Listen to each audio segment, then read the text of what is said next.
Friends મજામાં મિત્રો આજે મારી એક ફાસ્ટ ફ્રેન્ડ જે લેસ્ટર યુકેથી આવી છે અને અત્યારે યોગગ્રામ હરિદ્વાર પતંજલિ યોગપીઠની અંદર રોકાયેલ છે, જે એમના કોર્પોરેટ મેમ્બર પણ છે. એમની સાથે મારી જે ફોનમાં વાત થઈ અને એમણે મને વાત કરી, વિડીયો કોલ દ્વારા મને ત્યાંની તમામ એક્ટિવિટીઝ બતાવી. ખૂબ સરસ વાતાવરણ જોઈને મને પણ ખૂબ ખુશી થઈ. તો એમણે જે વાત કરી એ વાત એવી હતી અને આપ સૌની સાથે એટલા માટે શેર કરું છું કે આપણા સૌ માટે એ વાત ઉપયોગી છે. એમણે સરસ વાત કરી કે બેન, મેં લાગણીના જન્માક્ષર જોઈ લીધા છે, મેં માણસના મનના હસતા હસ્તાક્ષર પણ જોઈ લીધા છે. જરા સંભાળીને જીવવાની છે આ જિંદગી, કારણ કે અહીં ગ્રહો કરતાં પણ વધારે મેં આપણા પૂર્વગ્રહોને નડતા જોયા છે. મિત્રો, એણે સરસ વાત કરી કે બેન, ઘણા સમયથી ઈચ્છા હતી, હવે તો બાળકો મોટા થઈ ગયા, દીકરીઓ સાસરે જતી રહી, ઘર પરિવાર બધું જ પોતાની મેળે સરસ રીતે બધા પોતપોતાનું કામ કરે છે. છતાં મને એવું લાગતું હતું કે હું જાઉં અને મને દર વર્ષે અહીંયાથી ઇન્વિટેશન પણ મળતું કે ભાઈ તમે અહીંયા યોગગ્રામમાં આવી શકો છો, અહીંયા તમે 15-20 દિવસ રોકાઈ શકો છો.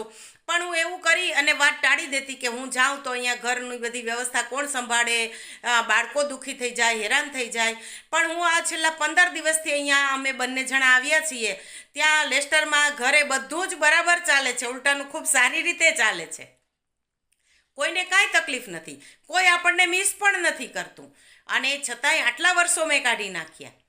આપણી પોતાની ઈચ્છાઓ, આપણા પોતાના શોખ, આપણી પોતાની સ્વતંત્રતાઓ અને એની સાથે સાથે આપણી ઉંમર મુજબ આપણી જરૂરિયાતો અને આપણા શરીર માટે કરવાની અમુક કસરતો, એ બધું જ આપણે સાઈડમાં રાખી દઈએ છીએ.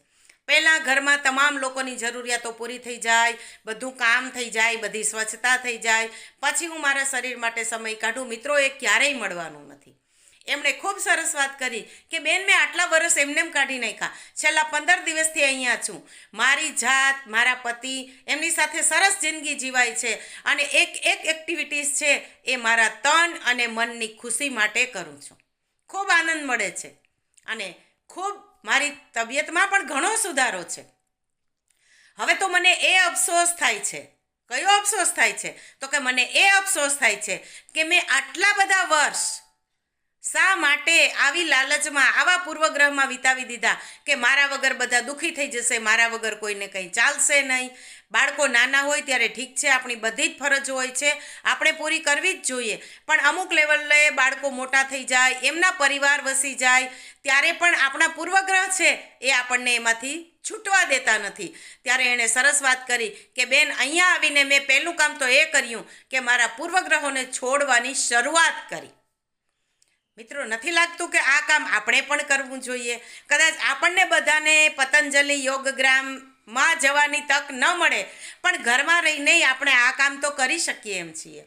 આપણે શાંતિથી બેસીને વિચારીએ તો ક્યારેય આપણા માટે કંઈ કરતા જ નથી. અન્ય લોકોને સંભાળવામાં, સાચવવામાં, અરે ક્યારેક તો એવું થાય કે ન ગમતી પ્રવૃત્તિમાં પણ આપણે સાથ આપીએ કે સામી વ્યક્તિને ખોટું ન લાગે, સામી વ્યક્તિને દુઃખ ન લાગે. એમાં આપણો કેટલો બધો સમય બરબાદ થઈ જતો હોય છે. એ જ સમયને આપણે તન અને મનની તંદુરસ્તી માટે જો ઇન્વેસ્ટ કરીએ તો એનું ખૂબ ને ખૂબ બેસ્ટ પરિણામ આપણે મેળવી શકીએ એવું છે મિત્રો. એટલે આ બધી જ વાતનું તારણ એ નીકળે કે મને સુખી કરવા માટે દુનિયા કારણભૂત છે અથવા દુનિયાએ જ મને સુખી કરવી જોઈએ, એ વાત તદ્દન ખોટી છે. મને સુખી કરવા માટે હું પણ જવાબદાર છું. એ જ રીતે મને દુઃખી કરવા માટે પણ દુનિયા જવાબદાર છે એવું નથી, હું જવાબદાર હોઈ શકું. આ બહુ વિચારવા જેવો પ્રશ્ન છે. અને એટલે હું પણ જવાબદાર છું. મારા સુખ અને મારા દુઃખ માટે હું પોતે પણ જવાબદાર છું. આ સમજણ એકવાર જો આપણા મનમાં આપણે દ્રઢ કરી લેશું તો ઘણી બધી એવી બાબતો કે જ્યાં મન મારીને જીવવું પડે અથવા તો જ્યાં ખૂબ તકલીફ પડે છતાં સાથ આપવો પડે, આવી ઘણી બધી પ્રવૃત્તિમાંથી આપણે બાકાત રહી શકશું, આપણી જાતને બાકાત રાખી શકીશું અને તન અને મનની તંદુરસ્તી જળવાશે અને મનને ખૂબ શાંતિ મળશે મિત્રો. અને માટે જ જ્યારે આ મારી ફ્રેન્ડ સાથે મારે વાત થઈ વિડીયો કોલમાં, ત્યારે મેં એના અમુક ફોટોગ્રાફ્સ પણ લીધા છે. તો ત્યારે મેં મનોમન નક્કી કર્યું કે આ વાત મારે મારા ફ્રેન્ડ્સ સાથે શેર કરવી છે, એટલા માટે કે મિત્રો આપણે બીજાના અનુભવ ઉપરથી જો શીખવા માંડીશું ને તો જીવનની મંજિલ ઘણી બધી વધારે કાપી શકશું. અને યોગ્ય સમયે યોગ્ય સમજણ જો વિકસી જાય ને તો જિંદગીની અંદર ઘણા સારા પરિણામો મેળવી શકાય છે. અને આપણે એ જ કરવાનું છે. આપણે જ્યાં વધારે પડતી લાઈક કે વધારે પડતું શેર કે સબસ્ક્રાઇબ્સ એની કોઈ જરૂર નથી.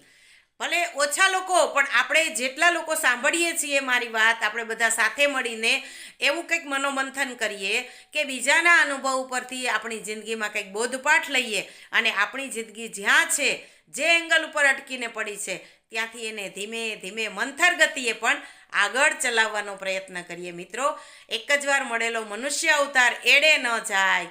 છેલ્લા શ્વાસે એવો અફસોસ ન થાય કે અરે રે ભગવાન તે આટલું બધું દીધું હતું પણ હું તો કાંઈ ભોગવી ન શકી, માણી ન શકી, કાંઈ ઉપયોગ ન કરી શકી, એવું કોઈ પણ અફસોસ ના રહે. એના માટે ચાલો આજથી જ, અત્યારથી જ જાતને તૈયાર કરો અને જીવો. સૌ માટે તો ખરી જ, પણ સ્વ માટે પણ સમય કાઢો, સમય ફાળવો. ચાલો ત્યારે સૌને જય શ્રી કૃષ્ણ.